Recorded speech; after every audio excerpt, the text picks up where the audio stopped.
Hey everybody, what's up? This is Retrokid Reviews, and probably Obi running around in the house more than usual today, and probably will be on the bed pretty soon, so we'll get a cam on that later down the road. Anyway, I'm gonna do this as a backup video in case my Sharp 92 retro review takes a little longer than usual to get out for Nerf reviews. So this is mainly gonna be my trailer breakdowns for Aquaman, The Lost Kingdom, and Godzilla -1. So if you're here for the chapter section, yes, there will be time codes because I'm just going to get my quick off-the-cuff thoughts. I didn't sit through all the trailers intently that some other Tokusatsu channels have been going through with Godzilla -1. I'll try to remember those channels down below. Don't have time. So here we go. So on to my quick thoughts on Aquaman and The Lost Kingdom. Effects-wise, it's pretty much the same kind of name brand recognition that James Wan has been known to have essentially since the first movie.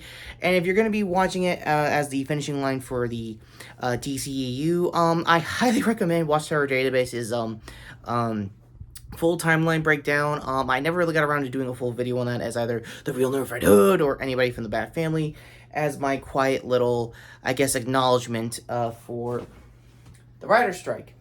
So another thing for most of the trailer is that Orm is, wow, hi Ad, didn't need you real quick. Essentially is definitely going to be their Loki of the bunch.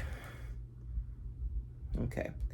So with that all being said, I don't know, if you're here, my quick thoughts of Amber Heard and the whole situation last year, yeah, go watch the Netflix doc. I'm not your dad. I'm not gonna tell your opinions about how you feel about the lady, but at the same time, I'm glad it's over. As far as the trial goes, seeing all the reactions in real time was kind of gross on both ends, more so on Amber's. I'm not a stan of her. I know what she did. She did what she did, and I get it, and I totally understand Johnny winning that side of the case. Cool as always.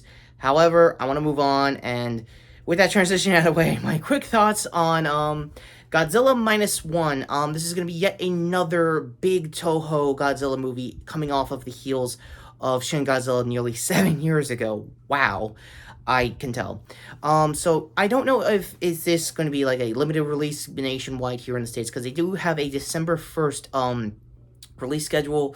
I am seeing a few of like other Tokyo channels doing their own breakdowns of the trailers that just came out, I think as of this week and last week as well for the teaser. So my apologies if I'm behind on the news.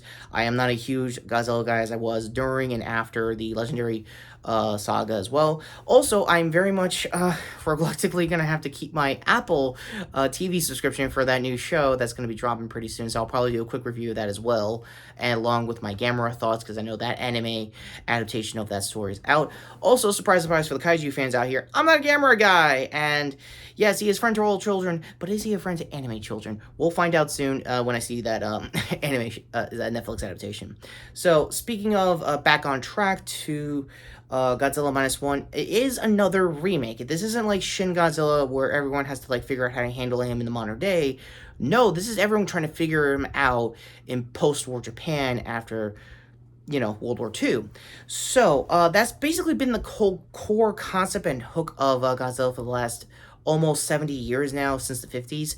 And given that we're getting an almost accurate depiction of how it would have been in real time with the CG nowadays, of that kind of proportions of Godzilla and off the most of the destruction I've seen so far in the trailer is actually really not bad.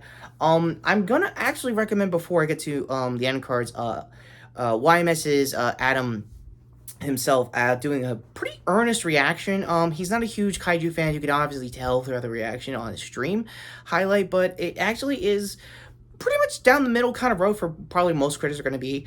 I'm not a huge fan of the franchise. This is his words, but I'm going to give it a chance. And I, as a fan of Tokusatsu, am definitely going to give it a chance because I am, again, like I said, pride myself for crossovers and stuff like that. However, as far as Tokusatsu and representation goes, this is Godzilla. This is the king of the monsters. He is going to be highly represented, even going into the 70th anniversary come next year. GFS is probably going to be crazier than usual when the 70th drops, so that's remains to be seen. As for the movie myself, I am going to wait till December to give my full thoughts. As I've seen so far with marketing, it's really not bad. The effects are really good.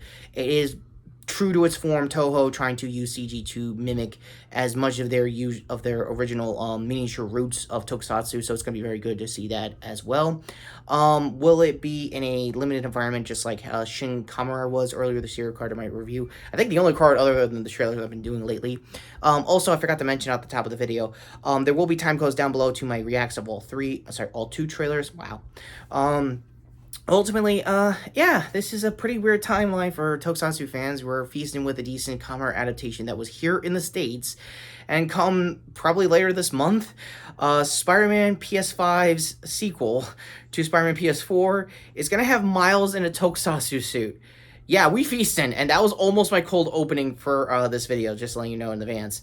Another thing I forgot to mention, I guess going back to the DC stuff, like I said, with Watchtower Database, this entire DCEU timeline, throughout their video essay, they're not going to do a quick update for Blue Beetle and Lost Kingdom, so my bad in advance there. And with that all being said, me speedrunning to this end card like usual. Yeah, it's not a Retrokid review, so I got a little bit of caffeine in me and a little bit of speedrun energy.